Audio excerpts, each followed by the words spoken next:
Hello and welcome to DAP. My name is Veena Prashant. In this video, I'll show you how you can move your DAP tables from one domain to another. So say that you have DAP installed on your main domain and you want to move a DAP to a subdomain, and you just want to move the DAP tables. You already have WordPress on both domains. You just want to move DAP from one site to another. Here's how you can do this. So log into the web hosting cPanel on the source site. So this is a site where you currently have DAP and you want to move the tables to a subdomain.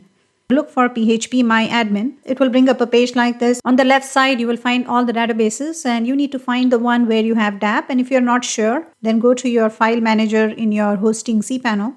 And there, under the DAP folder, you will find DAP config file, dap-config.php. You can edit this file and here you will find your database credentials under DB name DAP. So here select the right database where you have DAP. This is on the source site and you will find all the DAP tables. Now DAP tables have a prefix of DAP underscore. So select the first one, check the box next to it, and then keep going down until you find the last one that has DAP underscore prefix. And all of these are DAP tables.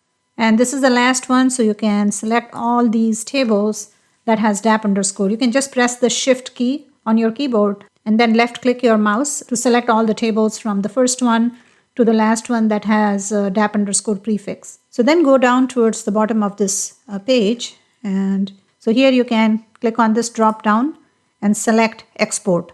It will only export the selected tables, and select quick and go. Now I have exported the DAP tables. So now log into the web hosting cPanel on the destination site. This is the site where you want to move the DAP tables, and then click on phpMyAdmin. Then find the database where you want to import the DAP tables, click on it, and then click on import. Find the file that you exported from the source site. Go ahead and click on this to complete the import. Now that's it, import is complete. Just log into your WordPress dashboard and just use the DAP Easy Installer plugin to install DAP and to install the Livelinks plugin, and then just activate the Livelinks plugin and it should automatically connect to the right DAP database on the destination site. So this is how you can move DAP from one domain to another. I hope this was helpful. My name is Veena Prashant. Thank you so much for watching. Bye for now.